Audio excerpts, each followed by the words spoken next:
flyer that I just have one copy, but I'll give it to the most aggressive person that gets to me first. Anything? Yeah.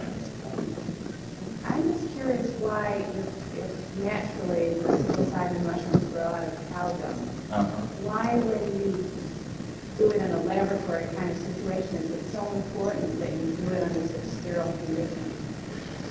Well, because it's very selective in nature. It does grow out of cow dung, but in the case of Stropharia cubensis, it requires the dung of Cebu cattle, the white, humpbacked, tropical cow. I've seen pastures in Colombia where there were Cebu on one side of the fence and the pasture was full of mushrooms, and there was a mixed herd, 50% Cebu on the other side of the fence, and the mushroom just wouldn't occur. When you grow mushrooms in artificial culture, the strategy, all life requires the 8 essential amino acids. We all learn this in nutrition class. Well, so what you grow these mushrooms on is rye.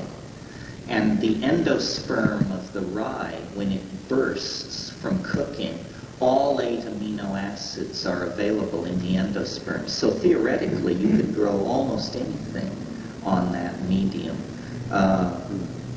So that's why the only way you could grow Stropharia cubensis on manure that was not Cebu manure is if you very carefully composted it and neutralized it and that sort of thing. Mushroom growers know how to do this kind of thing, but it's definitely an art. Mushroom growing, I just can't say enough good things about it. It's alchemy. And this organism is an absolute workhorse. It will take 112 grams of rye and turn it into 12 dried grams of mushrooms. That's a 10% conversion rate. We used to say that a $17 100-pound sack of rye was worth $25,000 when put through this process. I loved it when people would come up to me at my talks and say, I just want to thank you for writing the mushroom book. You kept a family off welfare for 10 years. And in fact, we're moving to the south of France.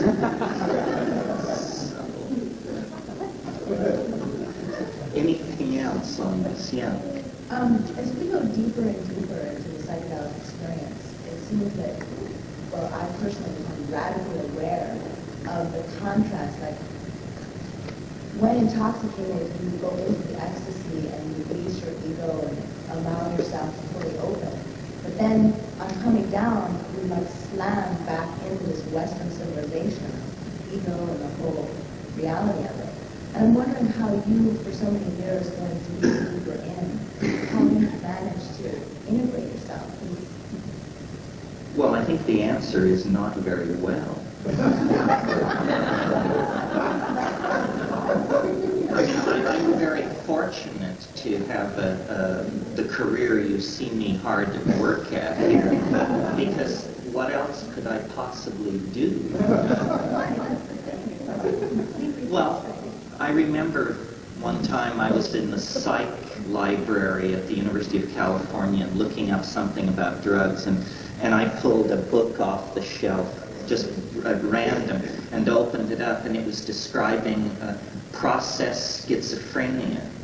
And it said, the victim of this particular syndrome lives in a twilight world of self-generated fantasy and occupies a marginal position in society, usually holding down odd jobs and moving from... So this is it. Now I understand. So, my father used to tell me, he said, you'd rather change the world than change yourself. And I guess that's what happened. I've managed to make this marginality something that I can actually make a living out of. I think it's hard.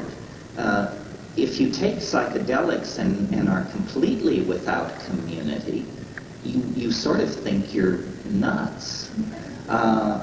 One of the things that's so important about a get-together like this and like last night is that the psychedelic community sees itself. I mean, they've ripped off our fashions, our hair length, our speech styles, everything else. You can't really tell freaks from everybody else. But when the community self-selects to come here, someone like myself or Andy Wilde or Tim Leary or whatever, you should look around and see who's here, because these are the people that can be the basis of a community. Also, probably whatever you're looking for, someone in this room has. And it's just sort of a kind of social scavenger hunt to figure that out, you know. But it's really important to build community. If, you know, there's this cliche, one person with a mad idea is deluded. Two people with a mad idea is a folle à deux. 3 people with a mad idea is a cult. And 4 people with a mad idea is a religion. And 5 people with a mad idea, that's reality.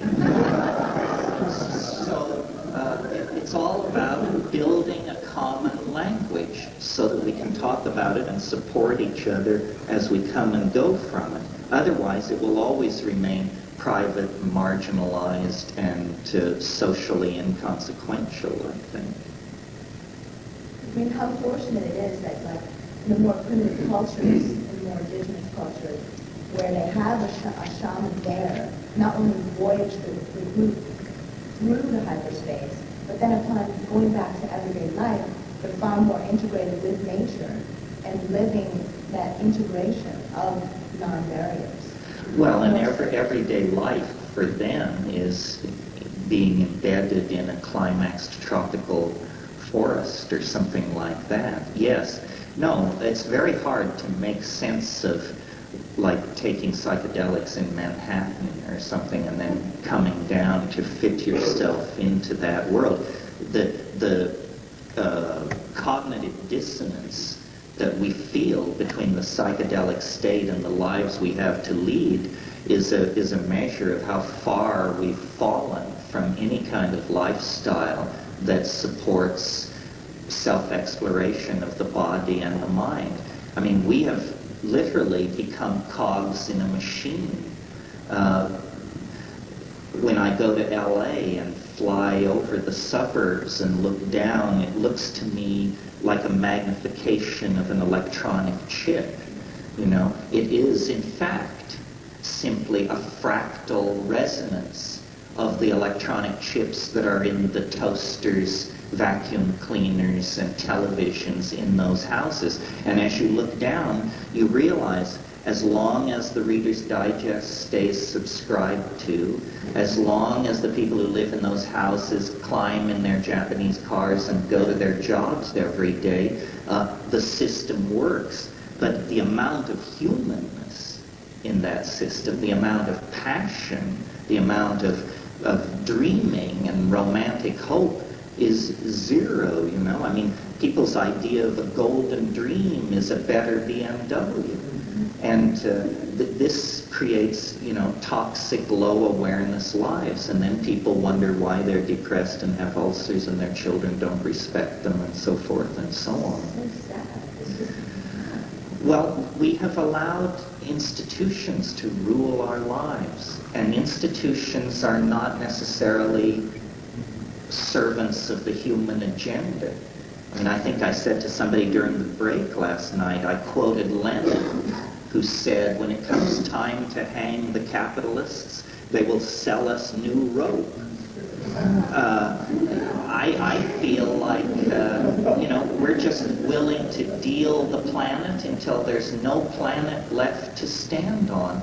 There seems to be no awareness of limits or the impact that we're having on the planet. We've invented a sin that didn't even exist until the 20th century, which is the sin of robbing your own children of their future. I mean, no society in history has ever been so perverse that it would actually loot its children's future. I mean, that's what society is for, is to secure the children's future. But in the way we destroy land and pile up debt, we're handing this all on to the unborn. And it's an incredibly infantile and self-indulgent and egocentric approach to the phenomenon of life. I'm sure you've all seen these bumper stickers that say, "Live simply, that others may simply live."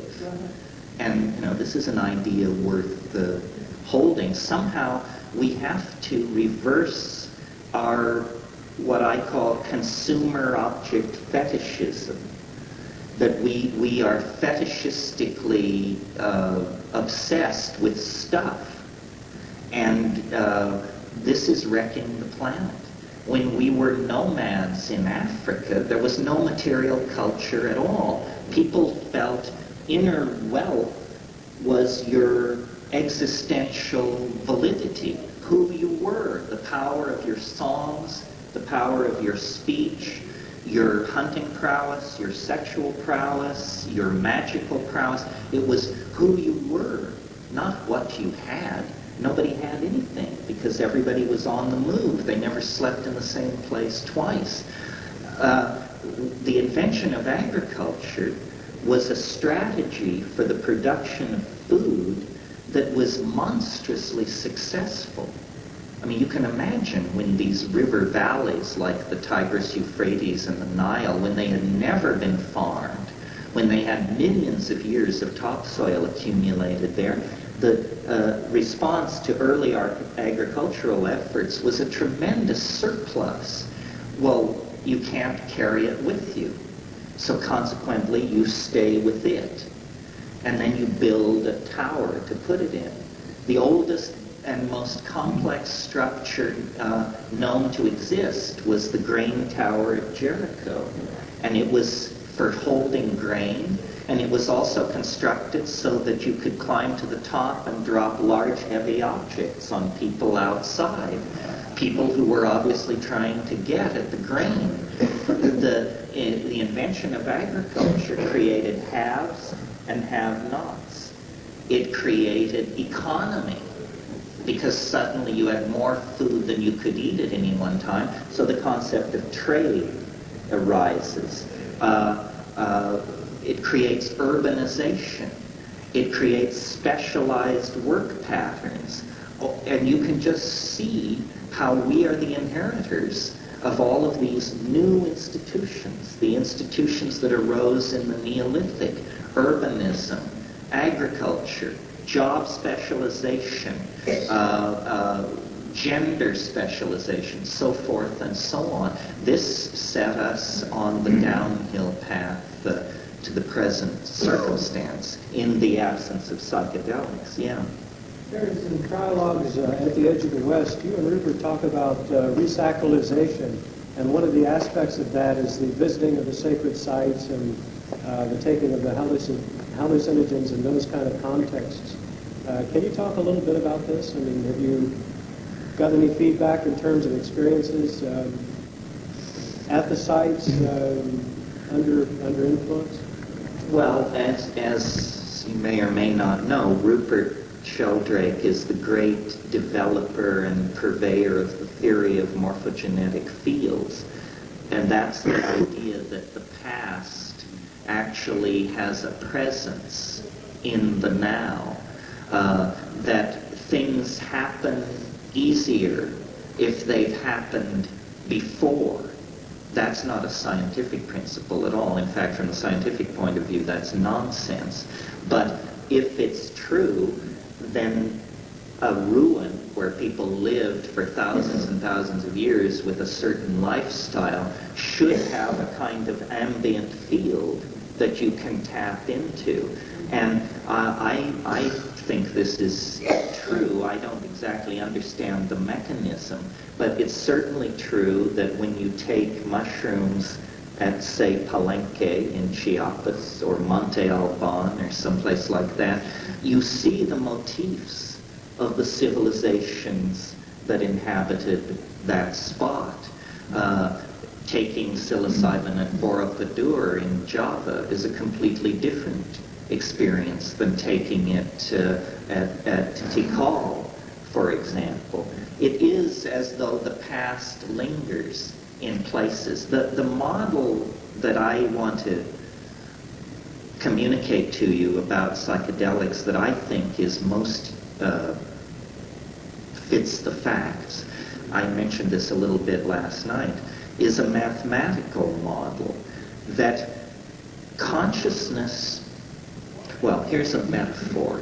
Some of you may be physical chemists, and you know how sulfur has two melting points.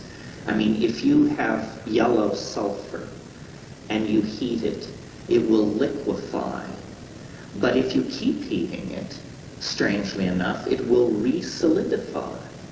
And if you continue heating it, it will melt again at a higher temperature. It has two melting points. So the way I think of consciousness is it is something which takes the shape of the vessel which contains it, the way water, when poured into a pitcher or a glass, takes the shape of the container. And we, for reasons discussable but not entirely clear, are born into a three-dimensional matrix with a temporal dimension. And consciousness, the process of becoming a child and an adult out of infanthood, is the process of consciousness taking the shape of the container of three-dimensional space, learning to coordinate eye-hand movement, so forth and so on. When we take psychedelics, the three-dimensional boundaries are dissolved. This is the equivalent of liquefying the crystal of consciousness, and then it recrystallizes in a different geometry, a higher geometry. I mean, let's analyze for a moment the classical claims made by shamanism as practiced by Aboriginal peoples. They say the shaman can cure, the shaman can predict the weather, the shaman knows where the game has gone, and the shaman can settle social hassles that have to do with who stole the chicken or who's sleeping with who that they shouldn't be, this kind of stuff that goes on in a human community. Well, now let's analyze those abilities. The shaman can cure. If you could see the future and you were a doctor, you would never take on a patient that you knew was going to die, because it would be destructive of your reputation. If you could see the future, predicting weather is no problem. You just look at next week and there it is. If you could see the future, saying where the game had gone would be no problem, because you could see it. And if you could see the future, if you had a hyperdimensional perception, then questions like who stole the chicken or who is sleeping out on who would be perfectly transparent. So I think consciousness has a hyperdimensional modality that we download it into the somatic dimension of the body as a survival strategy. The primary purpose of the mind in three-dimensional space is a threat detector.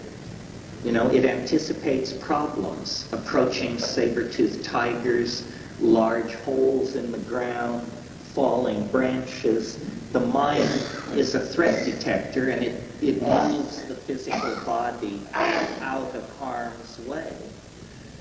That's an evolutionary and practical adaptation of consciousness. What consciousness is in and of and for itself is very hard to say exactly.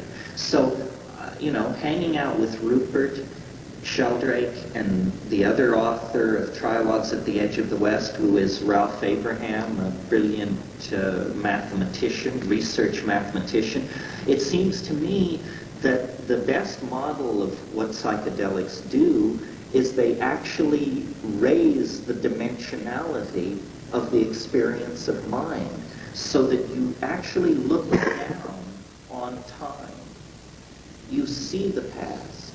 You see the future in a way that is very hard to put into English, because English is a language that has evolved inside the constraints of three-dimensional space and time.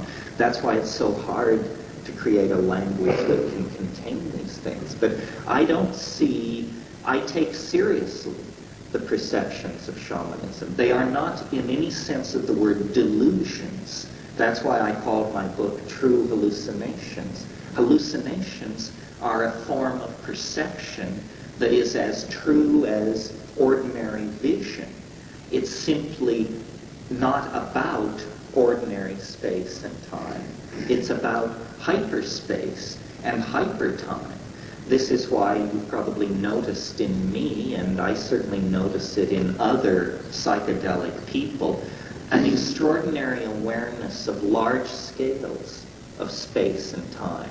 It's no problem for me to shift 10,000 years in the past or 100 million years in the past.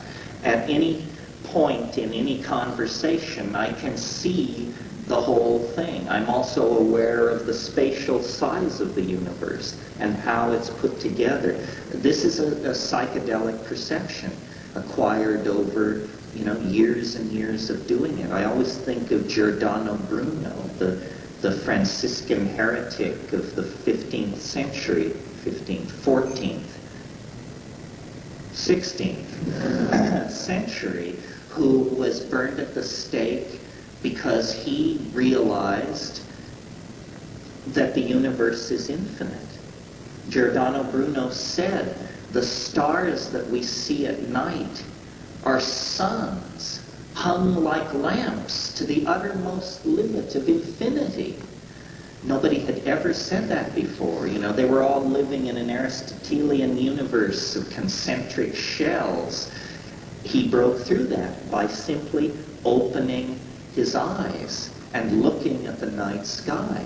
And then a primary perception about nature came to him. And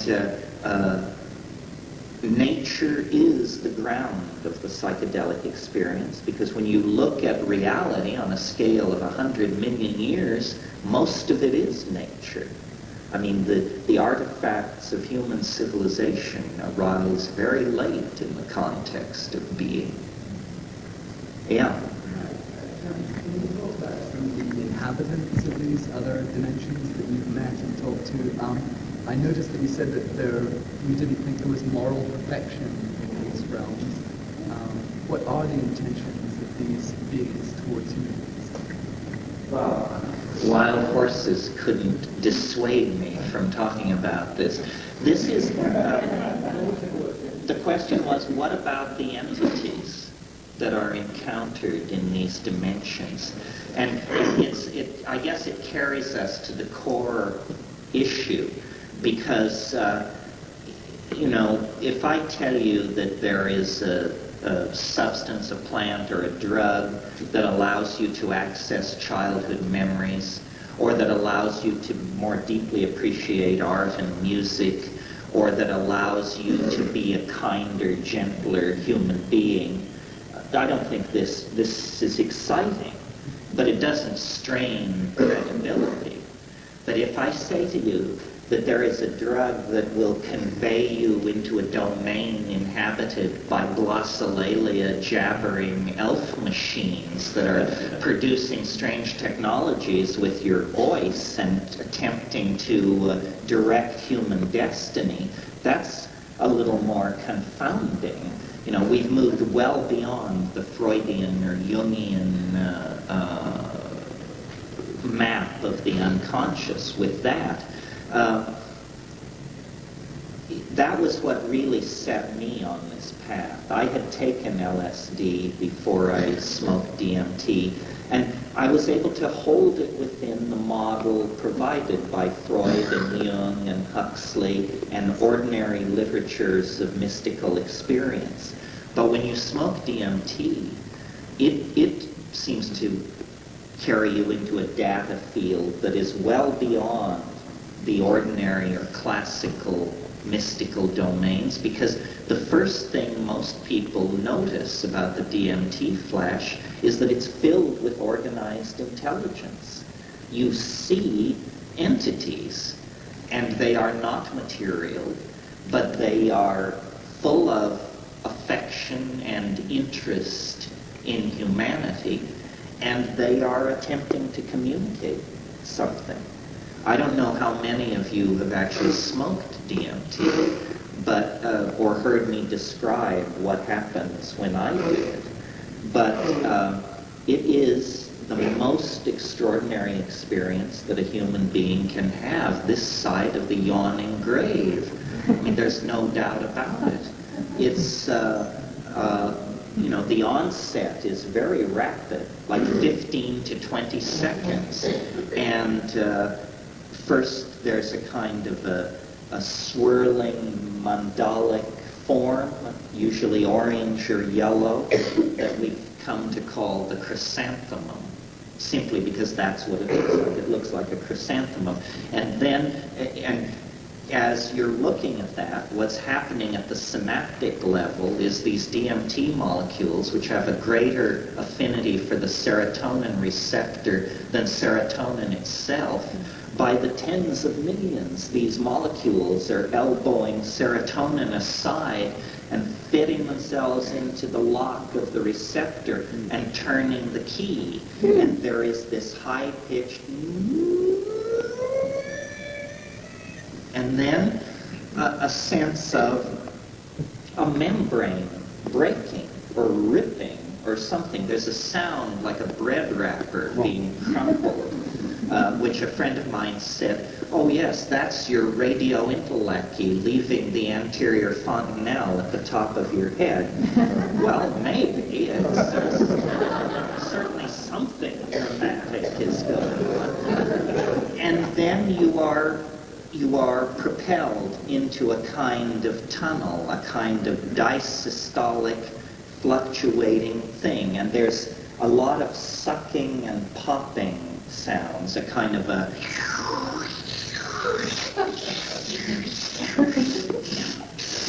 You're being pumped through, and you see the ceiling come down and meet the floor of this space, and then where they meet, they like adhere to each other. And then when it pulls back, there's another space, and you tumble into it. And then this sucking, pushing, propelling thing goes on for maybe 20 seconds, 30 seconds. And then I find myself in what I call the elf hive. A very, very bizarre environment that many people have experienced that has a lot of consistency about it. It does not seem like a state of mind. It does not seem like a production of your imagination. It seems like a place. I mean, every preceptor in your body is telling you, you are somewhere. This is not an experience happening in your mind. You are somewhere. The argument for that is that as you search yourself, you discover that you haven't changed. You're who you were before you smoked the DMT.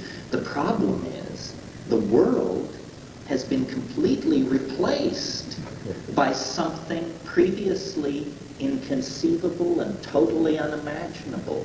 No artist, no culture, no civilization produced art or images or literature or poetry which even hinted at this place. This is not the realm of the Jungian archetypes. This is some other domain.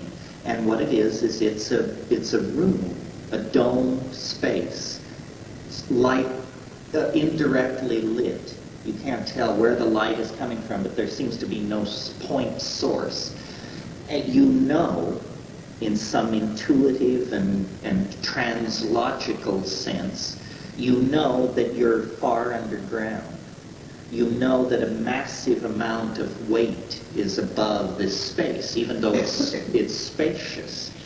And the walls of this domed room are crawling with geometric hallucinations. But none of this is what seizes your attention immediately. What seizes your attention is that this place is filled with entities, with the famous self-transforming machine elves of hyperspace. These things which look like jeweled, self-dribbling basketballs.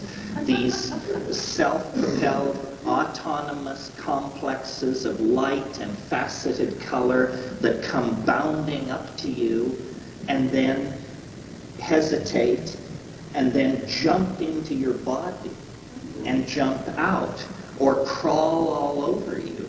And you have to understand, this is 30 seconds deep into this experience. You were with your ratty friends somewhere using drugs, and now that's all gone. And you're in this place. And the usual, I mean, I react to it like, you know, and I'm like, oh, God.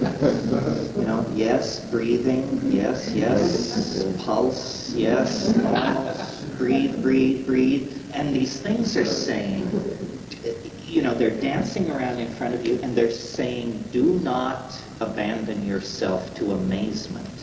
Do not give in to wonder, which is an almost impossible piece of advice because you're going through all kinds of changes. First of all, the question, this couldn't happen unless I was dead. You just say, you know, this is too far out. There's no, you don't go to this place and come back. So you're dealing with that, you know, am I all right? And after about 15, 20 seconds, you manage to convince yourself, you know, I'm okay, I'm all right, I'm all right. Meanwhile, these things are going through these transformations, geometric, mathematical transformations, and they sing. They sing. And they sing objects into existence. Objects which are like made of what looks like gold, ivory, chalcedony, smaragdine, jasper, silver, diamond, but not stable objects, not objects which hold a single complex form, but objects which are constantly morphing and changing. These things are like jewels or toys or scientific instruments or something. And these things are literally dancing in your face and saying, look at this, look at this. And they're pulling each other away, one pulling another away and saying, not him, me, look at this, look at this. And as you direct your attention into these things, you have the overwhelming impression, incontrovertible impression, this is impossible. This is impossible. If I could bring one of these objects back to my world, just one, all you would have to do is show it to people, and you wouldn't have to say a word. They would know that time and space, reality and matter, spirit and energy had all been transcended into some translinguistic domain where mind and imagination are able to fabricate themselves instantly into objects. And they're doing this with language, these creatures. And what they are saying is, do this. Don't be amazed. Quench your astonishment. Do what we are doing. Do it, and do it now. And it's like you can't conceive of it. I mean, you just stammer, basically. But then there is a kind of, and now I'm speaking from my own experience, a kind of bubble in your stomach, a kind of heat, a kind of light, chakric maybe, who knows, why bother? Anyway, it's there, and it begins to move up your body. It doesn't feel like it moves up your spine. It feels to me like it moves up your esophagus. And when it gets to your mouth opens, and this linguistic activity pours out of you, a glossolalia of some sort that is spontaneous, not under the control of the ego, and that which causes objects to begin to condense out of the air like tears of mercury, like drops of ruby. And as you experiment with it, you realize, I'm doing this. My voice is making things come into existence. And these little elf machines are just hysterical with delight. I mean, they literally turn handsprings and somersaults at this point. And you're there going, ni di jing wow wow siki beep bean ni jing wa ding ni fili kapihiki ni bejun wa wa ga di bu giti and this is colors, light, faceted, metallic, crystalline, silken, watery, gelatinous stuff pouring into space and contorting itself around you. And just as you're beginning to come to terms with this, the entire state folds up on itself like a paper box folding up on itself, and it's as though it telescopes away from you. It retreats, and I've even had trips where the elf machines turn and say, "Deja vu, deja vu." A bizarre farewell, I maintain. And then you're back with your grimy friends in that room, and you open your eyes, and you are about as high as 1,000 mics of acid would put you, but you proclaim immediately and with great conviction, "I'm down, I'm back." I mean, the fact that your friends all look like praying mantises is a minor detail at that point, because where you've been was so much more peculiar than where you are that you're willing to embrace it as totally ordinary reality. Just, triangular faces, compound eyes, we can relate to this. And then, within 5 to 10 minutes, you completely return to the baseline of consciousness. So completely that you cannot tell that you've taken a substance. You can search into your body. No headache, no tiredness, no stimulation, no excitement. You are 100% back to where you were before you started. Now that's an extraordinary argument for the non-toxicity of DMT. Let's talk pharmacology for a minute. The way you evaluate the toxic nature of a substance is to ask yourself the question, how long can I feel it? If you take a drug, we don't even have to name the drug, if you take a drug and 36 hours later you're still refusing phone calls and lying around in warm baths and scheduling massages, then you took a drug that was toxic. Your body didn't know what to do with it. And it took it a long time to get together a strategy for shunting it to the urinary tract or wherever it's going. A DMT is like hurling an ice cube into a blast furnace. It barely has a chance to exist before the body says, "Oh, I know, I recognize this. I can deanimate this. I can dealkylate this. I can shunt this to the urine. No problem." That is a sign that this stuff is completely benign.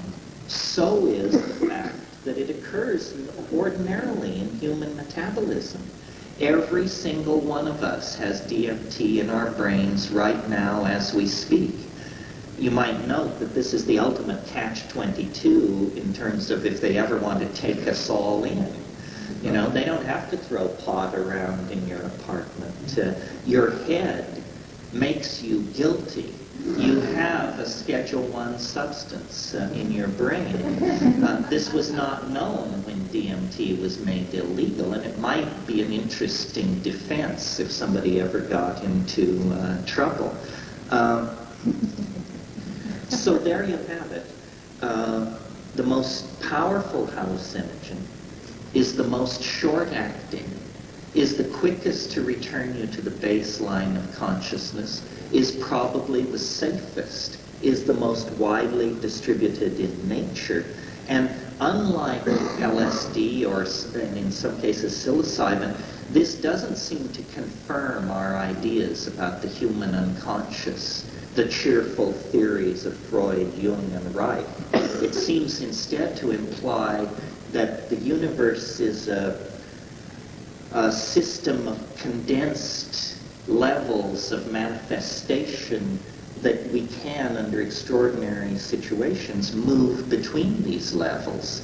Science has spent the last 1,000 years convincing us that the world of physical appearances is all there is. 25 seconds into a DMT trip, and that cheerful notion has been blown to smithereens. And yet people have argued over that for thousands and thousands of years. And there it is, you know, the entities of mythology, fairyland, and dream. So I think, when I think about the psychedelic experience, I think about it as a series of concentric circles. You could think of it as a bullseye, with minor psychedelics on the rim, and then LSD, I suppose. I mean, the orders are not hard and fast. It's the concept that's important. But LSD, and then mescaline, and then psilocybin, and then DMT at the center. And if you take huge doses of mushrooms, you can get to places through breath control and sitting in darkness and doing pranayama. You can get to places where you look around and say, my God, it looks like a DMT flash. Yes, but it took you an hour and a half of hard slugging to get there. Where with the DMT, you know, it's irrevocable, it's unstoppable. There is no hanging on, no resistance. Yes, over here. I spent a lot of time in Brazil and worked with Union, and it sounds like ayahuasca has some similarities. Ayahuasca similar to DMT, or what would you say about that? Yes, ayahuasca runs on DMT. What you see, here's the deal. DMT taken orally is destroyed in the intestine by an enzyme system called monoamine oxidase. It's simply the system which oxidizes monoamines, and all these drugs we're talking about are monoamines. What's happening with ayahuasca is there are chemicals in nature known as monoamine oxidase inhibitors. And if you mix DMT with a monoamine oxidase inhibitor, then the DMT will not be destroyed in the gut. It will survive the gut, and it will pass into the bloodstream and eventually into the brain. So ayahuasca is a combination of DMT from one plant with a monoamine oxidase inhibitor from another plant that then creates a prolonged, orally accessed DMT trip. And it is certainly true that if the ayahuasca is brewed with sufficient DMT, it can be as intense as a DMT flash. Is that the rarity of the chacruna? The chacruna is Psychotria viridis, and that contains the DMT. The monoamine oxidase inhibitor is provided by the other plant, which is Banisteriopsis caapi, the big woody vine. I understand a lot of people are growing that vine here on Maui. That's fine. It's a fine vine, but or a fine line, I'm not sure. But what you need is the Psychotria viridis as well. So the people who are growing Banisteriopsis caapi should know that until they have a supply of Psychotria viridis, they won't be able to make good ayahuasca. However, let me say something, because this leads into it. I was just at this conference in Mexico on psychoactive plants, and the excitement there, and it's been happening at a number of these conferences recently, is people are becoming very interested in what are called ayahuasca analogs. What this means is that in most environments on this planet, there are plants which contain DMT, and there are plants which contain MAO inhibitors. And if you are of an experimentalist bent, you can create out of local plants a chemical equivalent to ayahuasca. And in some cases, these local sources of DMT and monoamine oxidase inhibitor are actually more concentrated than the Amazonian plants. So, for instance, I know of one book being written that will be called Ayahuasca Analogs, and that will contain dozens of these recipes. And I think this is going to change the tenor of the psychedelic debate considerably, because what we're going to show is that there are dozens, perhaps hundreds of plants on this planet that can be combined with other plants to create very powerful hallucinogens. And attempting to legislate and control all of this is just a fool's task, and it should be left alone. As an example, if any of you want to fiddle with this, the standard source of the MAO inhibitor is Pagamen harmala seeds. Pagamen harmala is Syrian rue. It grows from Manchuria to China in dry areas, and the 2 grams of Pagamen harmala seeds ground in a Braun coffee grinder or austerizer or something like that can be combined with some source of DMT to produce an ayahuasca analog. And you can get Pagamen harmala from seed companies, from Of the Jungle, which I mentioned, or at Iranian markets. It's a standard item in Iranian markets. It's called hurmal, H-U-R-M-A-L, and if you ask for this, they'll sell you a bag of hard little black seeds. That's Pagamen harmala. Excellent source of monoamine oxidase inhibition for the home experimenter. Yes, over here. Somebody. Yeah. Have you or known anyone that took too much DMT and twice, 3 times? Yes, well, I remember one incident years ago where we were in the loft of some house somewhere and doing some foreign country where it was legal, and somebody who had walked like half a mile and then run up 3 flights of stairs came into the room and saw that we were smoking DMT. And so since smoking DMT takes a certain amount of courage if you have done it before, you have to sort of be macho to get through it. So this person just flopped down on the floor, huffing and puffing, and I said, Tom, you need a hit. And he took it, and he took 3 very large hits, and he was quiet for a very long time, and then in a very small voice said, "I've done too much."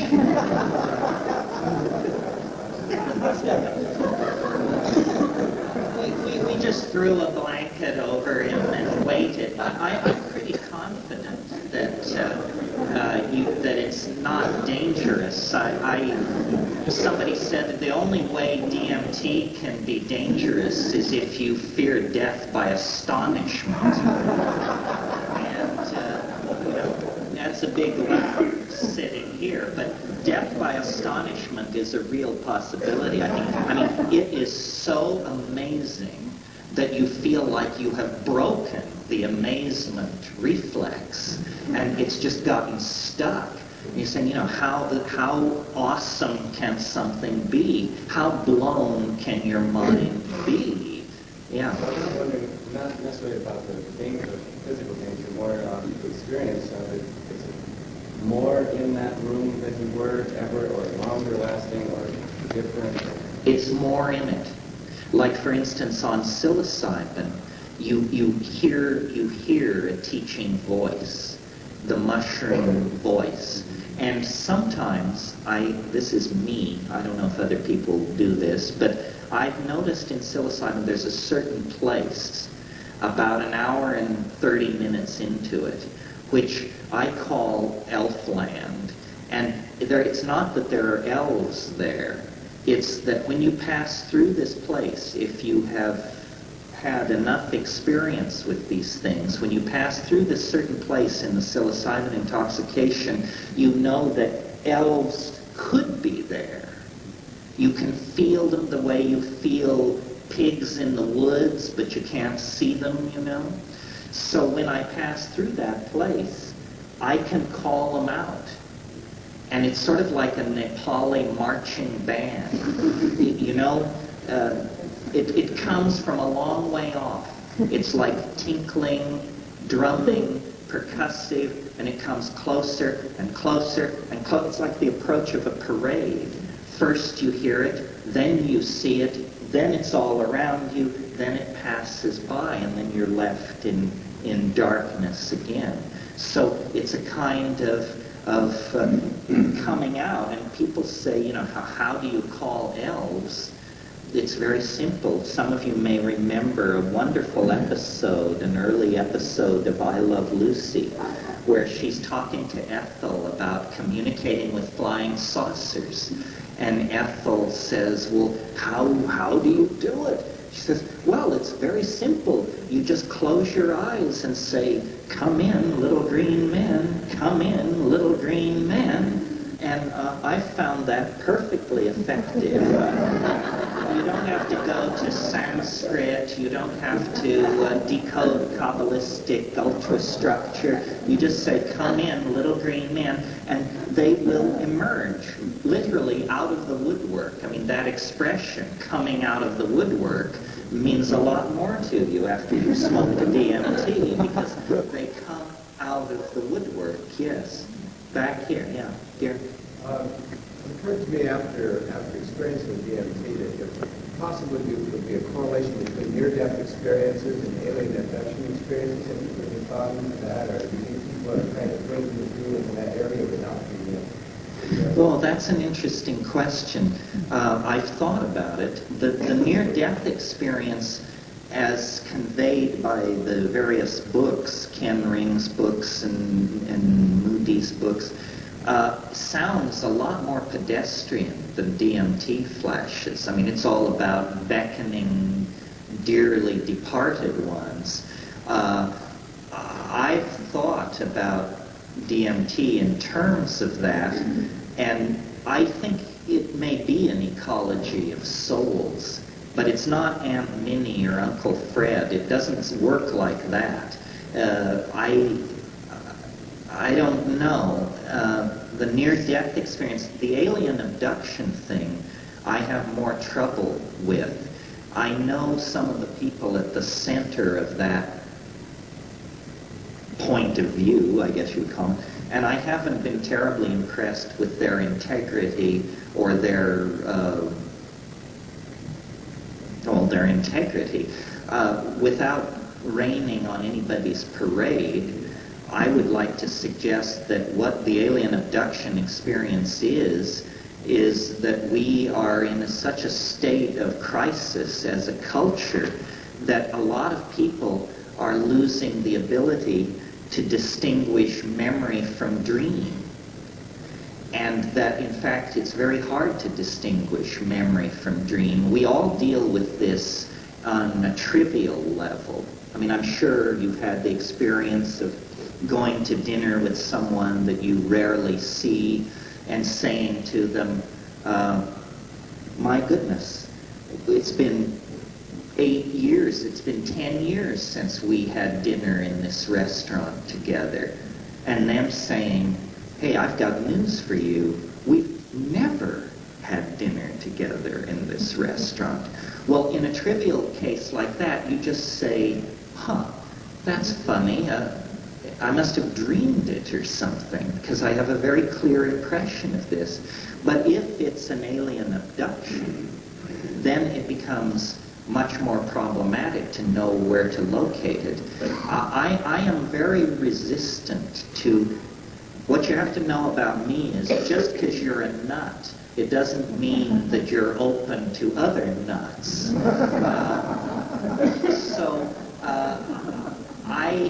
I don't like the paranoid and menacing aura that surrounds the alien abduction thing. And as I say, the personalities in the UFO cults are squirrely, without a doubt. I mean, these are not people that you would enjoy spending time with. I've seen UFOs, so I don't feel like I'm excluded from talking about it. But they always make it too simple, the witnesses. And the whole problem with the occult generally is that it's all too simple, and people claim too much knowledge. You know, people say, well, on the 11th level, the princes of the 5th chakra are involved in working with the violet energy of the this. How the hell can anybody say this kind of stuff? I mean, it's just theosophical baffle garb. The whole point is that you don't know exactly what's going on. The thing I like about psychedelics is that if you're not on them, weird shit isn't happening. I mean, I don't want to go into a boundaryless world where I'm channeling this and channeling that and manifesting something else. People say, can't you achieve these states on the natch? Well, yeah, you can if you're crazy as a shithouse owl, but who would want to, you know? I mean, the whole point is that these states are not invading ordinary consciousness. I mean, if I woke up some morning and discovered in my morning meditation that I could trigger a DMT flash, I'd get professional help well before breakfast, you may be sure. The goal is not to access these places on the natch. I mean, that's nuts. It's like trying to fly by flapping your arms. They're just as real when you access them on DMT as when you access them any other way. I don't know what it is with the... my rule, which is Occam's razor, familiar to any of you who've studied logic, is hypotheses should not be multiplied without necessity. In other words, don't be weirder than you have to be based on what you know and experience, because that's weird enough if you're doing your homework. So to decide that you're going to believe in some fantastic occult cosmology is to essentially throw away your freedom. I'm a pragmatist. I don't like ideology, any ideology. I mean, I don't like, I mean, there are obviously toxic ideologies, fascism, sexism, but ideology itself is toxic. Once I asked the mushroom in the Amazon, I said, why are you dumping all this stuff on me? Why me? And it said without hesitation, because you don't believe in anything. And that's what it requires, I think, is an empty vessel. If you carry to it beliefs about fairyland or divas or etheric bodies or all that, then it will simply inflate your pre-existing belief and confirm all your prejudices, and you'll be no better off than some other form of middle-class smugness. What you have to do is try and empty yourself of belief and say to it, be what you are for yourself. And when you do that, you know, with the mushroom, there's an enormous organ tone, and black draped curtains begin to rise. And after about 45 seconds of that, you say, that's enough of what you are in and of yourself. Let's go back to the dancing mice, the little rolling candies, these and the bright colors, please. Yes. Can you talk a little bit about, you speak of the mushroom in several of your books as the precursor for religion and brain expansion, and also I'm interested in the teleological implications here, but also as the resider at the end of time that you talk about in I think 2012, and the magnet effect. Could you go into this in a little more depth? Yeah, I have to give a product warning here. You get two things from me. You get what you could have gotten somewhere else if you went to libraries or read books or did something. In other words, I'm just a teacher, and I tell you what you could find out somewhere else. And that's what we've been talking about here, exotic as it may seem. The other thing you get is my conclusions about these places. And those are simply my conclusions. They have no force. There's no moral or intellectual imperative to line up with me on these things. But as a psychedelic voyager, I keep trying to create a meta-theory. I keep trying to understand what is happening. And I really have come to believe, this harks back to what I was saying at the beginning here this morning about how the psychedelic experience is an experience of higher dimensionality, that what that boils down to is an awareness of the future. And the future is not what we think it is. The future is not something which extends endlessly away from this moment into a dimension that has not occurred yet. The future is finite. And this is a big surprise. I talked a little bit last night, we all operate under the scientific myth of the Big Bang, which says that the universe sprang from nothing in a single instant. That seems to me highly improbable. Difficult to assess the odds, I grant you, since it only happened once, but highly improbable that out of a perfect dimensionless vacuum, a singularity of such complexity as this universe could spring into being. If we're being logical, it seems to me that if you need a singularity to anchor your cosmology, it's much more logical to place the singularity not at the beginning of the universe, but at the end of the universe, and to see process not as the unfolding of the consequence of cause and effect, effect following cause, but to see the universe as a process being drawn toward something, being drawn toward higher states of order, being drawn toward completion, complexity, concrescence. And this is what we in fact see.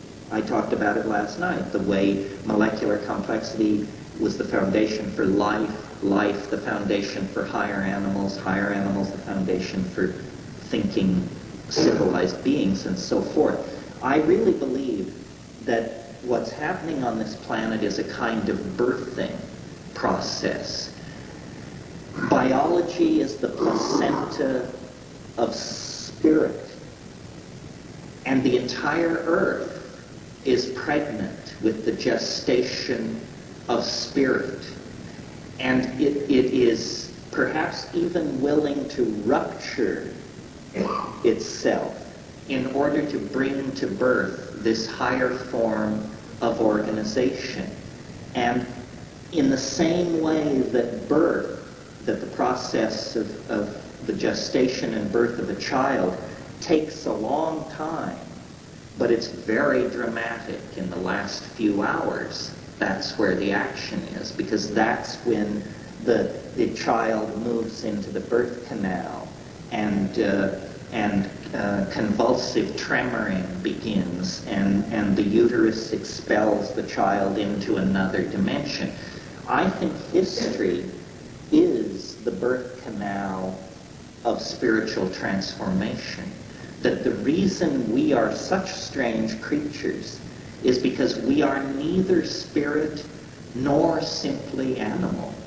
We are the fetal form of a new ontological order.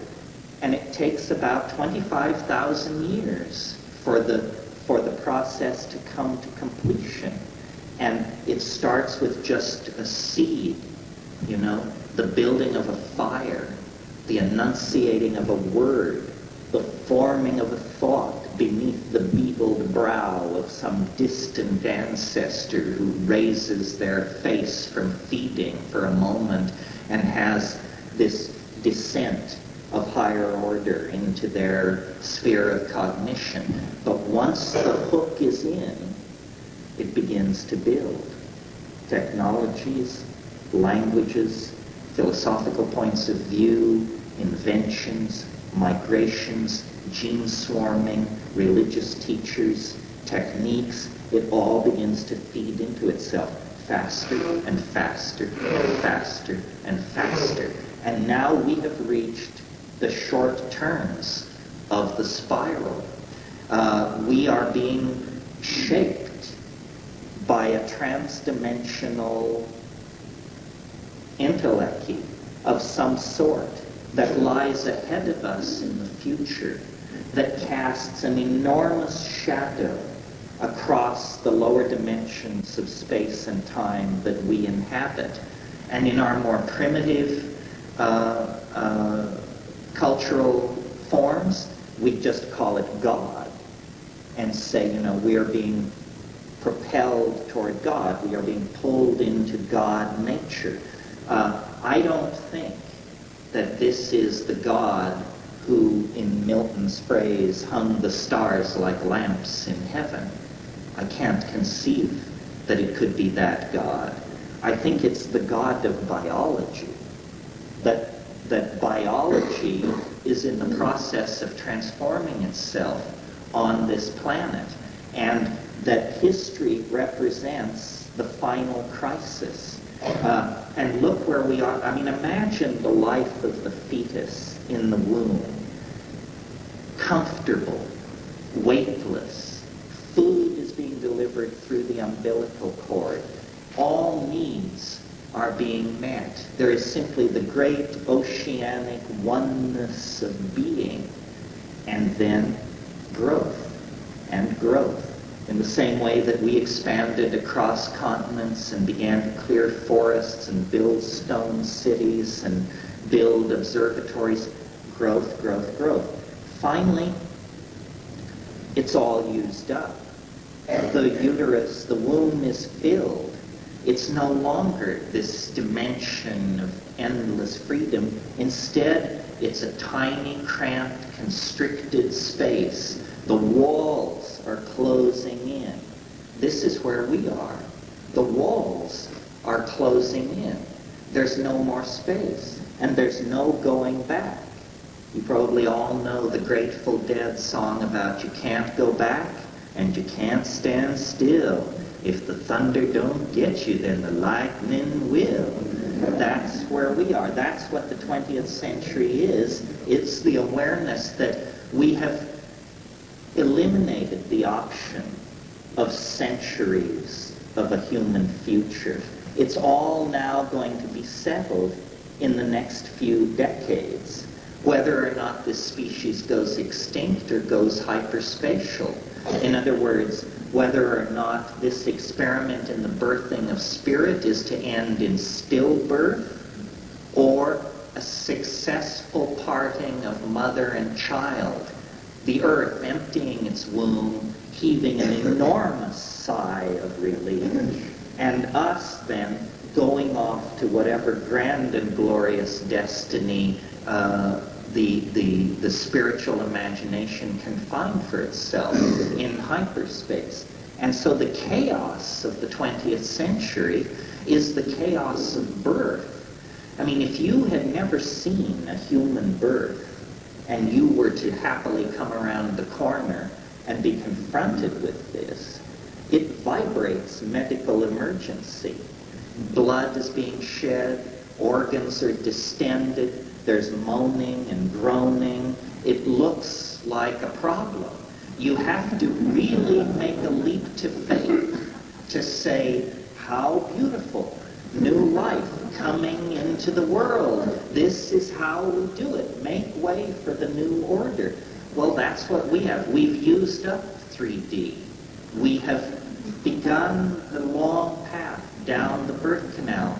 We are suffocating. The walls are closing in. We cannot imagine what lies beyond us. On the other hand, a fetus in the birth canal, how can it ever know that it'll grow up to be airline pilot, research scientist, fashion model, or whatever? Those are whole realms of categories that don't even exist in the world that it inhabits. And I think that what psychedelics are about, and what shamanism is about, is getting behind the screens and learning what the plot is, figuring out what human destiny means. I don't think we should despair. I think we're moving on. Everything you know is going to be changed and lost. This is the psychedelic truth of life. Nothing lasts. Not your enemies, not your lovers, not your fortune, not even your own dear self. Nothing lasts. So the place to be is in the felt experience of the moment with a model of the whole that feeds optimism and light back into your daily activity. It's an incredible act of hubris to believe that we are not part of nature's plan, to believe that we have somehow escaped from the yoke of natural obligation and are just off on our own bender of some sort. I don't think that's true. Granted, we are weird. We are the weirdest animal species on this planet. But octopi are weird, and praying mantises are weird, and sperm whales are weird. We just claim a certain domain. We are the trigger species. We are the minded ones. We are the species that downloads ideas into matter. We are the species that lives inside history. We live inside our ideas. We fabricate cities and international airports and national governments and languages and religions, and then we inhabit these things. The soft monkey meat that we are is not the essence of our humanness. This vast coral reef of technology and information transfer devices and paved highways and all this, this is the human world that we have created. We have downloaded ideas into three-dimensional space, and we've discovered that three-dimensional space can only take so much of this downloading of structure out of the imagination and into the world. And I think now we're going to the place where the ideas come from. And the shamans, for 100,000 years, have looked out over the landscape of time and seen history and seen that it comes to an edge. And beyond that steep edge beat the oceans of transdimensional eternity. And we are now being swept toward that. We cannot remain in the womb forever. It's inconceivable that we could try to manage human society on this planet for another 1,000 years. We have raised expectations in people that cannot be met if we extract every drop of petroleum from the planet, if we fabricate all the metals into junk. We still cannot give everybody a middle-class lifestyle. So something else is happening. We are preparing for a leap into hyperspace. You know, the French have an expression which means to step back before you leap. This is what the 20th century is.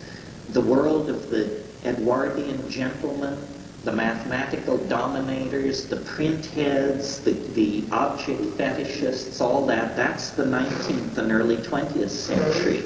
Since about 1925 on, we have been circling around the problem of hyperspace, the unconscious, the Jungian archetypes, the psychedelic experience, the unspeakable. It has many names, but we have been butting our heads against it and gathering ourselves. There was an attempt in the 60s. It was premature. It's like one of those contractions where you say, it's coming, the baby's coming, it's coming, and then it doesn't come because the contractions fade away, and it turns out, no, maybe the next set of contractions will bring the baby. And that's where we are now. And we need to learn from the 60s and from the past. But I think psychedelics are central to our cultural evolution, and I think that's obvious because mind is central to our cultural evolution. If the expansion of consciousness is not what the future is about, well then what kind of future is it going to be? Is it going to be a progressively more brutish, regimented, fascist, mechanistic, organized and totalitarian future? I fear so, if we don't honor the mind, celebrate diversity and complexity, and psychedelicize ourselves in an attempt to do it as your question implied and I responded. You can predose with the MAO inhibitor and then take the tryptamine. What we developed in the Amazon that we really enjoyed doing was taking mushrooms and about 2 hours into the mushroom trip, smoking the bark of Banisteriopsis caapi, smoking the bark of the ayahuasca plant. Well, that contains an MAO inhibitor. And if you just took a couple of drags of this MAO inhibitor with your system saturated with psilocybin, it would immediately dial up the brightness of the hallucinations, and for about 25 minutes. And then it would go back to the normal level, and then you could take another hit and do it again. And you could do this 5 or 6 times in the course of a night. We called it vegetable television. And it was wonderful because the hallucinations were very colorful, 3-dimensional, highly engaging, but not overwhelming, you know. I mean, there are 2 kinds of hallucinations, at least. I mean, there are more than 2, but I want to distinguish 2. There's hallucinations that you look at, and there are hallucinations that you become. And one turns into the other. You know, if you take a high dose of psilocybin or ayahuasca or DMT, first you see the hallucinations, and then you become them. I think this thing I described on Salvia Divinorum, where I said I was not only seeing weird stuff, but it was coming up behind me and beginning to mess with my mind. That's the beginning of the hallucinations leaving the realm of something you look at and actually turning you into a hallucination. Yeah. The hallucinations are a very visual thing, and that's how we explain them. I'm wondering if you've ever had the experience of doing DMT or any other hallucinogen with a person who's been blind from birth, and how they would describe that. No, this question was asked last night to people blind from birth. It would be an interesting experiment to do, because what it would tell you is whether the hallucinations are generated in the optical pathway or in the deeper brain. I suspect they're in the deeper brain. Yeah. Over here. Yeah. Do you think that the regurgitation and vomiting that comes with ayahuasca actually has a positive effect on, in my way of thinking, I think it's like clearing out old clogged circuits of circuitry? Yeah, it's a purgative. I mean, the great thing about ayahuasca is that it addresses the whole body, not just the mind. And it does clean you out. And it makes it easier to take ayahuasca in the future then, because usually the first trip is the roughest in terms of the vomiting. The vomiting is caused by the harmine, which is an emetic at the MAO inhibiting level. Not everybody vomits, but in Peru they place a cultural value on the vomiting, and so they always try to vomit. Yeah. You make frequent references to phenomena existing in hyperspace. Could you differentiate hyperspace from cyberspace? Well, cyberspace is the attempt to create hyperspace through technology, through virtual reality or through computer networking or something like that. On one level, culturally, what we're doing is we're hardwiring the human unconscious. Much of the world is now under the control of machines. The world price of gold is set each day by computers that make calculations based on many, many parameters that are being measured, interest rates and the rate of the production of raw materials. Many things are under the control of machines, and machines are psychedelic. I mean, I'm not an anti-technologist. I think drugs are becoming more like computers. Computers are becoming more like drugs. If the materialist pharmacologists are correct, then it should be possible to design a drug which causes you to whistle the first 10 bars of Dixie, and that's all. In other words, if thoughts can be molecularly specified, then it should be possible to design drugs which are like newspapers and tell you what happened in the world in the last 24 hours. Now, we may be a long way from that, but that's the end goal of reductionist pharmacology. Yeah? You mentioned space on psilocybin where you could call in this L10. Is there other signposts along the way, like a matrix or a feeling of interconnectedness that you can steer your way through after having been there many times before? Are there a lot of recognizable directions and forks in the road that you want to follow, or others you want to stay away from? Well, it's a topology. I mean, it's a shifting topology. I can only speak for myself. I'll tell you how I do mushrooms. I do them on an empty stomach. I don't eat for 6 hours. I don't call that fasting. I just call that emptying your stomach. I take them on an empty stomach. I take 5 dried grams. I weigh 145 pounds. If you weigh more, take more. If you weigh less, take less. I take the mushrooms and then I sit. Even though, for me, they never come on faster than an hour. I sit that whole hour. And I usually smoke a bomber. And I usually roll up 3 more. And then I have them laying in front of me. And then at about the hour and 20-minute mark, well, in the first hour, there are certain presentational symptoms, but they're trivial. Your nose runs. The psilocybin is causing that. That's real. That's a symptom. Your nose runs. Sometimes you have to go to the bathroom. Get all this taken care of in the first 45 minutes. Then sit there. Then for me, at about the hour and 20-minute mark, give or take, not more than 5 minutes, it begins what's called streaming. Streaming is when you close your eyes and there are after-image colored globs of stuff floating by, either colored mauve or chartreuse. It's pretty trivial. But you just watch. And part of what you have to train people to do is, it's weird, people don't know how to look at the back of their own eyelids. People don't know how to look at darkness. And so what I say is close your eyes, sit in darkness, and watch the back of your eyelids with the simple expectation that you might see something. You know, close your eyes and look.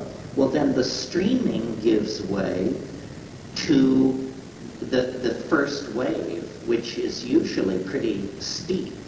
I mean, I've had trips where I could see it coming toward me, you know, and it was 100 miles wide and 10 miles high, and it's just like a tidal wave, and you say, oh my God, you know, what have we done here? Raise this thing up, and it's just roaring toward you, and there's nothing you can do then, except I just say to it, you know, I'm yours, please don't hurt me.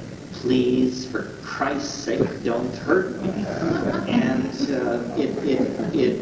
it's like watching a thermonuclear explosion through about 30 feet of crystal clear glass.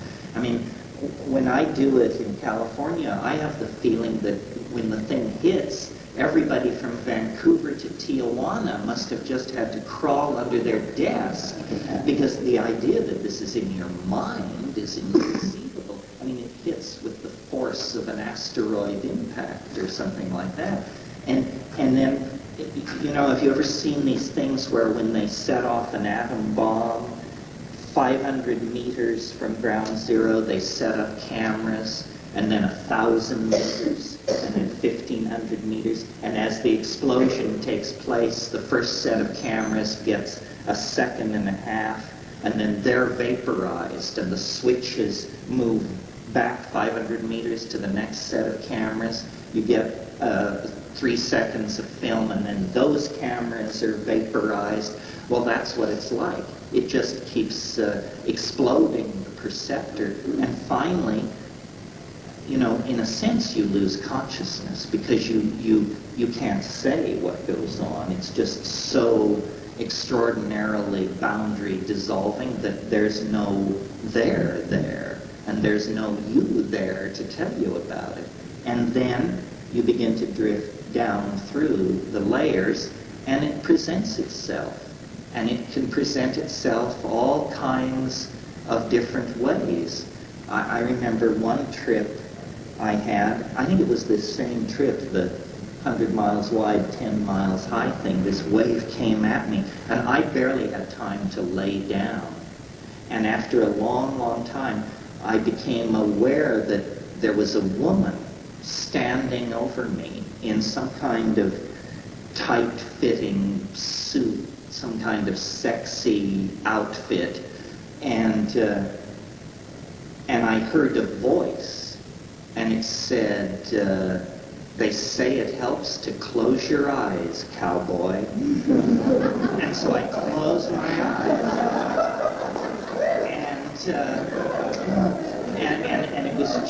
and it was just raging. And then after about 30 seconds, I opened my eyes, and this woman who was standing over me with my body between her legs put her face right down next to mine and said, "Is it strong enough for you, asshole?" And I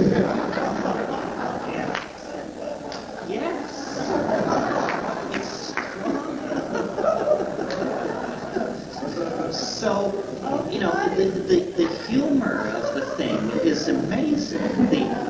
It can come at you so many different ways. And then the conversations take place.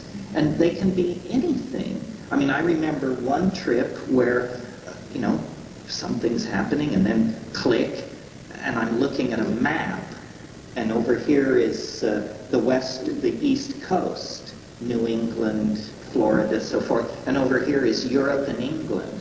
And so I'm looking at this map, and then I see a little ship setting off from France, like a little cartoon ship.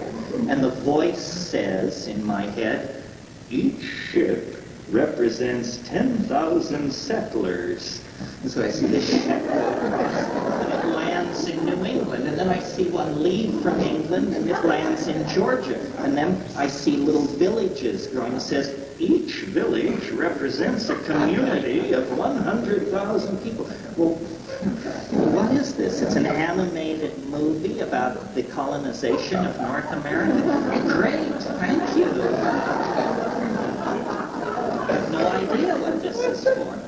The other thing you can do with mushrooms, which is really fun, is you can say to it, "Be MDMA," and it will just drop its outer space-ish garb and all that, and it will be MDMA. You can say to it, "Be LSD," and it will be LSD. And then, as I said, the scariest thing to say to it is, "Show me what you really are for yourself." And at that point, it just begins to come apart, and you can't stand it. After 40 seconds of that, you say, "I'm sorry I even asked. You know, reassure me." And because you have the sense, you know, my God, this thing is what it seems to be. It's a galactic intelligence. It's 1 billion years old. It's touched 10 million worlds. It knows the history of 150,000 civilizations. It's beyond your possibility of conceiving, and why it is communicating with an organic atom like yourself is not entirely clear. Its essence cannot be assimilated. It guards you from it. It protects you. And one thing I've always noticed about mushrooms is how incredibly kind it is to beginners. You know, people almost never have bad trips early on in their involvement with it. It's once you trust it and it trusts you, then it says, you know, how far do you want to go? How far do you want to go? And this is a real, here on a place like Maui, where there's a lot of spiritual disciplining going on and a lot of stress on conscious growth, it's worth talking about this. I have the impression from psilocybin that if you truly want to be the monk on Cold Mountain, this is the way to do it. You can do it. With all these other spiritual disciplines, yoga, diet, mantrayana, the whole bit, everybody drives with the accelerator slammed to the floor. That's the only way to make progress in those disciplines, is work at it like a dog, and maybe you'll get somewhere. Once you come to psychedelics, you get a lot of interest in locating the brake pedal. The brake pedal becomes central to the enterprise.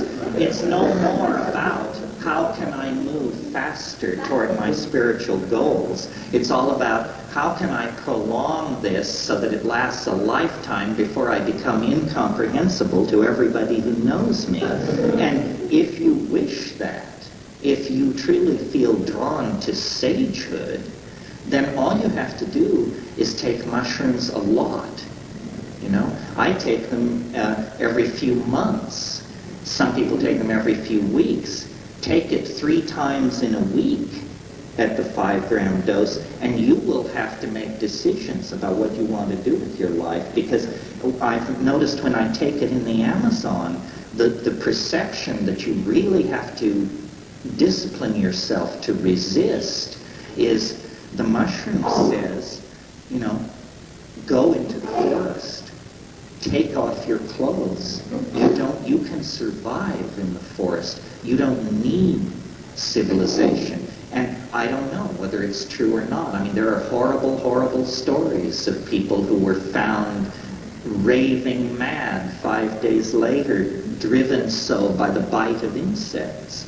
But on the other hand, you know, the jungle is where we came out of, and you do have the feeling that you really want to go back to the canopy, that you really want to be in the canopy, eating fruit and picking fleas off your mate and enjoying the sunshine. Yeah. Well, quite often when I take mushrooms, I access an insect world. And also they are little marching bands, and just like you talk about the elves. Have you ever encountered that? Sure. The same way. They're lots of fun and the same kind of context. Yeah, it's the same thing. It's small, fun, marching and performing entities of some sort. I've thought a lot about DMT and tried to create a model for it. And I've created many models, and all of them taken together don't do it justice. And I realize that every time I smoke DMT. The first thing I realize is everything you've been telling people is bullshit. That's not what it is at all. And so here comes some. As I grok it, the archetype of DMT is the archetype of the circus. And here's why. The circus is about clowns. It's about a circle of light. It's about a dome, a tent. And under the big tent and in the circle of light, the clowns perform.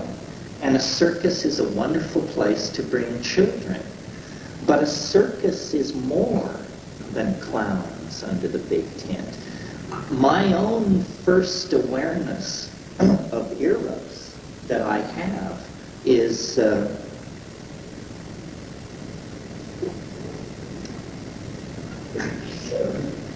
we are changing the tape. Is that eros? The first awareness of eros that I can remember for myself was when I was about 3. My parents took me to a circus, and there, high above the center ring, hanging by her teeth in a tiny spangled costume, was the acrobat lady. And this is Death and Eros spun together. She's practically naked. She's hanging by her teeth. She works without nets, and I got it. You know, I didn't have an atom of testosterone in my body at age 3, but I got it. That's part of the DMT thing. Eros, in some way that I have not been able to put my hand on. I recently saw somebody, I've seen a lot of people do DMT, but I saw someone do DMT who had a full body orgasm, and it went on and on and on and on, and this woman kept saying, take me, take me, take me. And then she was saying, I want to stay here with you. I want to stay here with you. And, you know, she had never had an experience like this. So there is this erotic component. But the circus is more than the acrobat lady and the clowns. It's also the sideshows. The thing in the bottle, the goat-faced boy, and the fat lady, and all of that. And that's there too, the weirdness of it all. I remember I grew up in a small Colorado town, and every 4th of July, the carnival would come. And we, the children of the town, would look forward to this. And then when the carnival came, our mothers would not let us play outside as late at night as we used to be able to, because carny people are strange, you know. You don't know where they came from. They probably don't have the same morals and ethics as the townfolk. They entertain us all for a few days, and then they pack up all their stuff and go away, and it's like they were never there. And every kid worth his or her salt wants to run away with the circus. So I really think the circus is one fitting metaphor for what DMT is. There are other metaphors. I mean, when I go in there and treat with those elves, I have the feeling that they love me, they're fun, we're having a good time, but you don't want to take your eye off the ball. This is no place to let down. And I've asked myself, where in the past have I had this strange feeling, this mixture of friendliness but possible risk, cooperative dealing with danger in the background? And I recall in the mad folly of my youth, I used to smuggle gold from Laos to India. And I would take this gold, these gold bars, kilo gold bars. It was when gold was much cheaper, I should say, and I could afford kilo gold bars. Strapped to my body, I would go to the Crawford Market of Bombay and buy hash for whatever purpose. And going to the Crawford Market and dealing with these Muslim hash dealers, you know, you're my friend, come in. I had the same feeling that I had with the DMT. It's, we are your friends. He said, I am your friend. I'm not like all the others. Great, Ahmed. I'm glad you're not like all the others. They're mean traders, is what these things are. They want you to give them a meme. Do you know what a meme is? A meme is the smallest unit of an idea. In the same way that we are made of genes, ideas are made of memes. A meme is like, well, Anti-Semitism is a meme. So, M-E-M-E. Communism is a meme. The bikini is a meme. A meme is an idea, or the smallest unit of an idea. These guys are meme traders. And what they want is ideas, human ideas. They collect them the way you might collect a carved mask if you went to the Sepik River region of New Guinea or something. And what they trade are trade goods. These things they were showing me. The look at this, look at this. Those are the equivalent of combs, barrettes, baubles, and small mirrors. The kind of stuff I take to the Amazon to give to the Indians. You're saying, wouldn't you like this? Give us a line of poetry. Or how about a mathematical equation? Or something like this. They are traders in memes. They are also,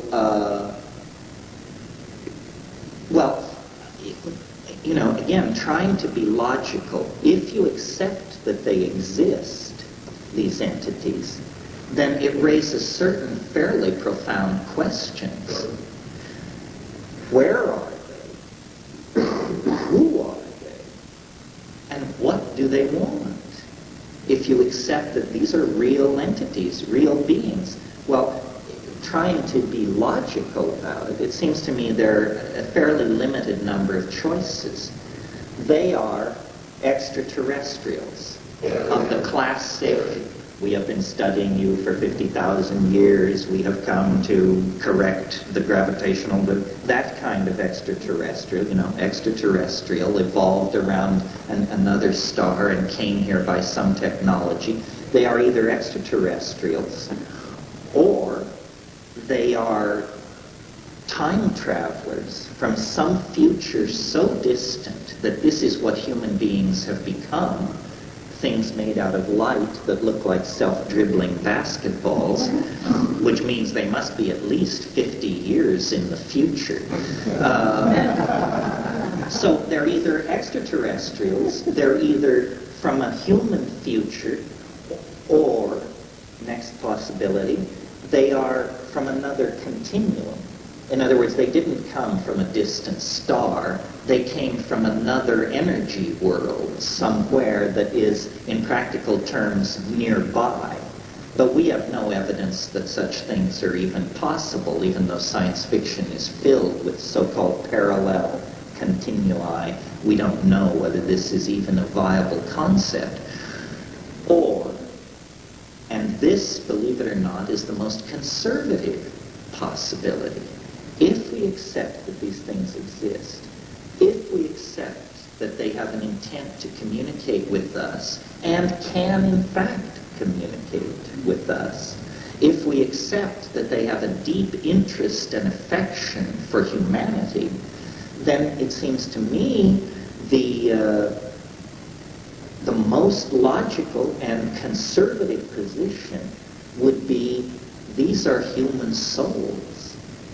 These are human beings, either in a post-mortem or prenatal existence of some sort.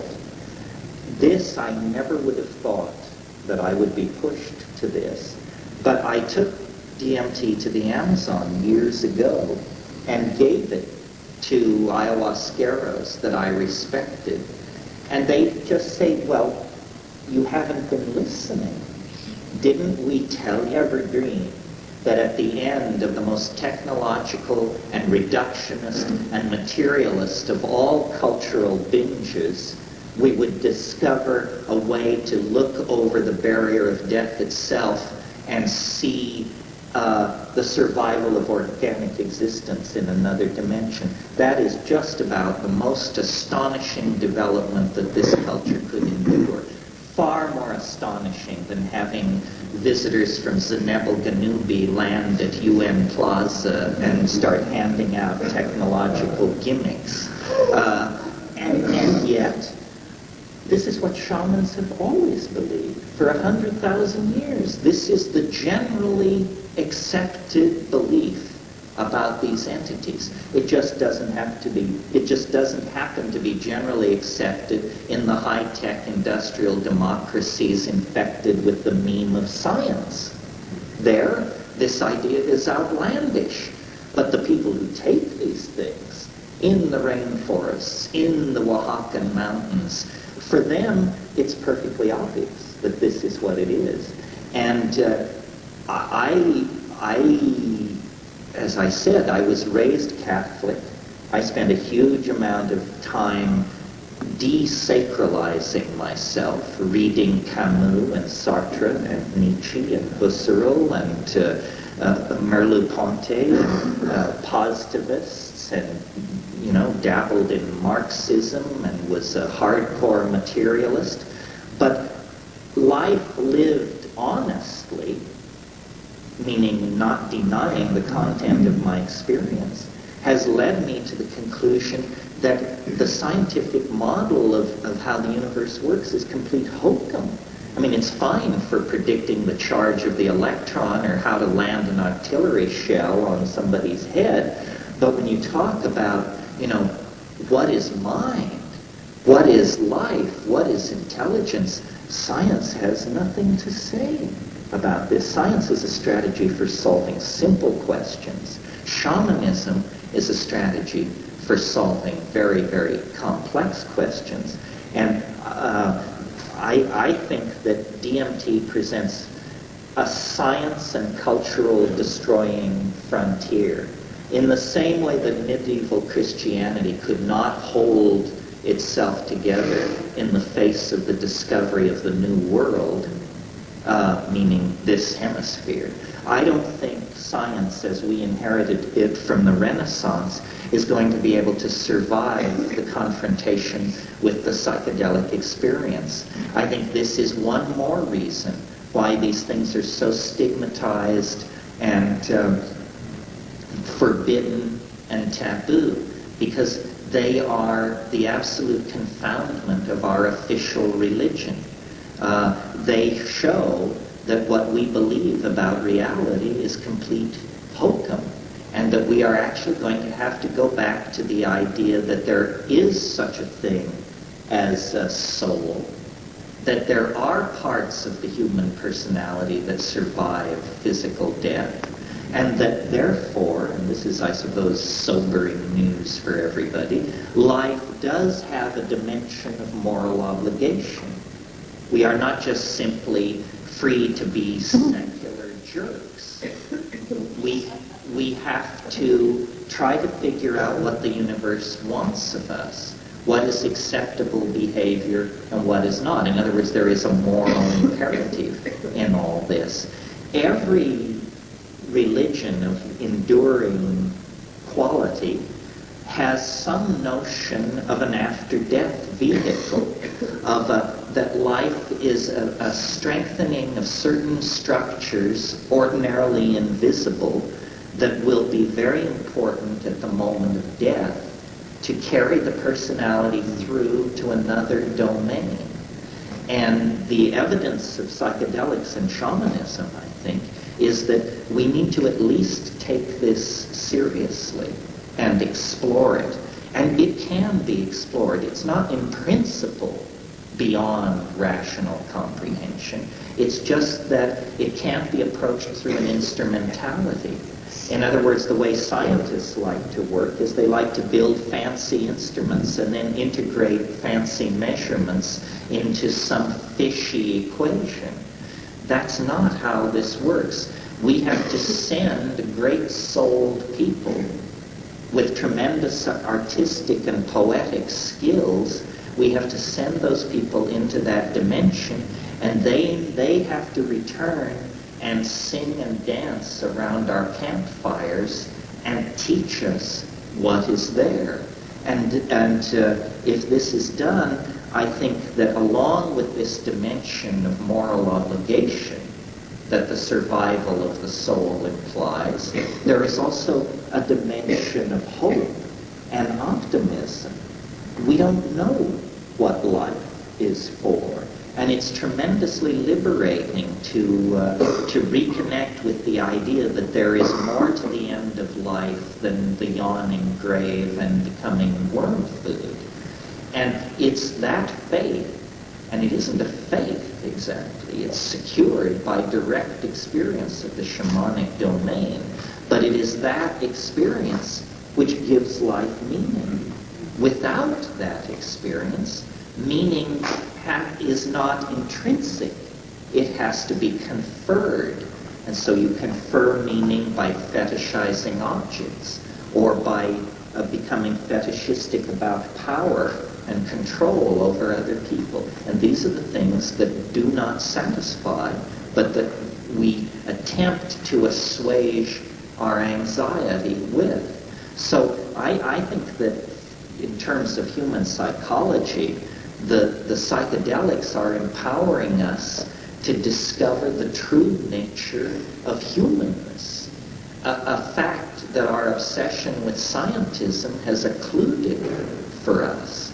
And this is incredibly important for the culture, because frankly, I can't tell whether we're going to survive our history. It may be too late. It may be that what appears to be happening is in fact happening, and that we have wrecked the planet, and that we are destined for extinction. But it may be that death itself is somehow the answer, and that what we are headed forward into is a kind of non-physical existence in a non-physical dimension. I find that sobering. I'm not keen on it, but I'm willing to entertain it because I'm a realist. I know how far down the primrose path toward ruin we've come, and I know how hard it is to change people's minds. So maybe we're just going to continue practicing bad cultural habits until we in fact rob ourselves of any space in 3D in which we can be comfortable. Or perhaps there is a way to avoid that and to dissolve the boundaries between life and death and to become co-simultaneously both spirit and body, both in the physical three-dimensional realm and able to travel and move in these higher and hidden dimensions that the psychedelics reveal. This is what the future will unfold for us. And I think we're very close to the denouement. I believe that the acceleration of historical process that we feel all around us is part of a general law of acceleration that has been in place since the earliest moments that this universe came into existence, and that as the spiral reaches closure, we are going to be carried into a new realm of the spirit, and death and transfiguration may well turn out to be the same thing. Questions? Yes. My interest in the last year and a half with mushrooms and DMT and you has been the exploration of whether this is the death state. It seems that ultimately it's going to be the biggest trip. When I did 5 grams, I got a message that I would have a choice to stay infinitely alive within my imagination, or the other choice was just non-judgmental, just to go to sleep. And the idea of staying awake forever in the imagination biologically had a kind of a tiring feeling to it. But just those 2 choices. I'm wondering if you, when you go into the, when you're under the influence, do you explore that question in particular? And have you gotten answers about it? No, I do explore that question in particular. Staying alive forever in the human imagination is a very interesting concept. Imagine for a moment that anything was possible.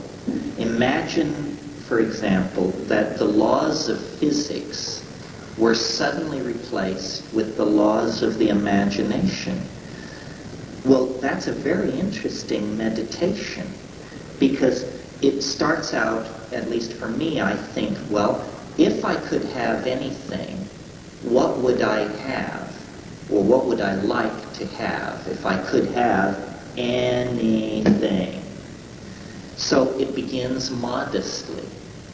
I would somehow transfer the Vatican Library to Versailles, and I would live at Versailles and have access to the Vatican Library and all other books and works of art that have ever existed, and I would walk in a garden. But then I start thinking like this, and I say, no, but the question was, what would it be like if it could be anything? Why would you want Versailles? Why would you want the Vatican Library if you could have anything? And you realize our imagination is completely constrained by the laws of physics. What would we become if we could become anything? I mean, if I could snap my fingers and you were omnipotent, what would you do? The first thing I would do is I would fly. I would just leap about 300,000 feet in the air and give the cowboy yell. But then you would realize, the entire universe is now your bubble. You can cross the galaxy in the wink of an eye. You can journey back to the Big Bang in the time it takes to think about it. There is no civilization in the history of the cosmos, no work of art, no ecstasy, no experience that is denied you. And I maintain that we would become, within minutes of this transformation, unrecognizable to ourselves, because we are completely defined by our limitations. And so that's what I imagine death is. It's the discovery that you can be, do, see, think, and feel anything. That you have been defocused from the point in space and time where your identity intersected a knot of meat, which is your body. And that knot has now been untied, and you are flowing back into the infinite holographic ocean of all possibilities. And some people will create hell worlds. Some people want to be in nightmare worlds. And some people will create paradise upon paradise upon paradise. It's the final conquest of the imagination by free will. This is what William Blake was talking about, what he called the divine imagination. Yeah? On language, you spoke about language as being a strong building block of this segment of history, a building and evolutionary thing. I saw you in a video, a very psychedelic video, where you used a lot of descriptive words describing this very incredible thing, and then you compressed it into, it's a bird, baby, it's a bird. And that whole thought about how compressing and confusing language is. There's a real paradox there. Yes, language is best used to lie. That's what it's best at, because it's a kind of betrayal. It's an incredible flattening of reality. And I think the example you mentioned was, I was saying, a child lying in a nursery in a crib, and a bird flies into the room. And for the child, this moving, fluttering thing of light and sound is a miracle that has many, many dimensions to it. But the child's mother then comes into the room and sees what's happening, and she says, "It's a bird. It's a bird, baby, bird." So what happens then is this mysterious, irreducible complex of light and motion is changed into a word. And the word is like a little tile. And that word is affixed over the bird and now covers the bird. And by the time you're 6 years old, you've been handed enough of these small tiles that everywhere you look, it's seamless tiling.